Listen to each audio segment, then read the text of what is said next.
Let's return to our top story on the Palestine Day of Rage. TRT World Editor-at-Large Ahmed Al-Barai joins us now from Istanbul.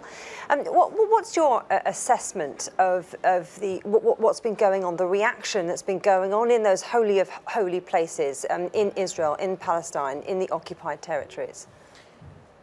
Both leaders, the Islamic movement of Hamas, Ismail Haniyeh, and the President Mahmoud Abbas, the Palestinian president, called for 3 days of rage.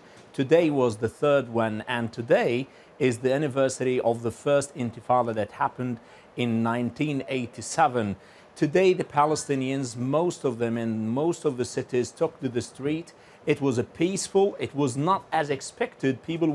Many of the observers were thinking that it's going to be mass crowds all over the Palestinian territories, but it seems that the people who took to the street are not highly motivated in terms of the frustration they're living, their kind of disappointment from the international community, from the unfair judgment of President Trump by taking the embassy from Tel Aviv to Jerusalem. All of these things led to a kind of, the Palestinians, they feel that there is a kind of lack of trust in the whole process, even in the terms of a more eruption of a third intifada, as the leader of Hamas called for.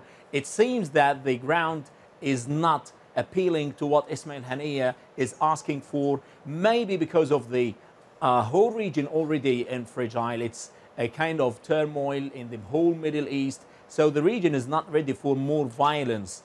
And that's why you would see that many of the Palestinians who took to the streets, they were peacefully demonstrating, and it depends in the coming few days how the Israelis are going to react to these kind of demonstrations. The message is clear because it was not only in the Palestinian territories, in many countries, mainly in Turkey, Malaysia, in Indonesia, in Europe. So it is a clear message, though it was very calm. So calm, peaceful. You mentioned that's taking you rather by surprise. What about what's been happening in the international community? What's your assessment there? Because it seems that Turkey is leading the way there in terms of protests outside of Israel. Here in Turkey, wherever you go to any city after the Friday prayer, demonstrations, mass crowds were gathering in front of the mosque, chanting against Trump policies and asking for a withdrawal of the decision.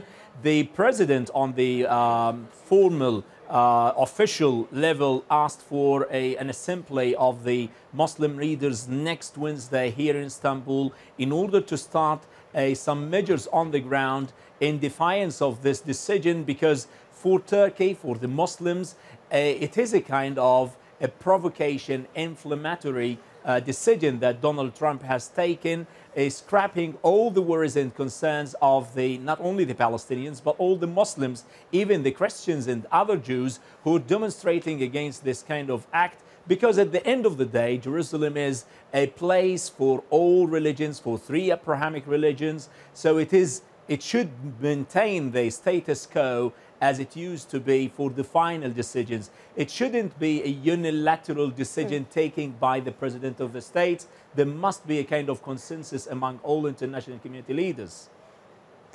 Ahmed, just quickly, I wonder what your take is on the reaction from some of the big Arab players, like Saudi Arabia, like Jordan. Might the international community be looking for them to take a lead in terms of how they respond to Trump's announcement?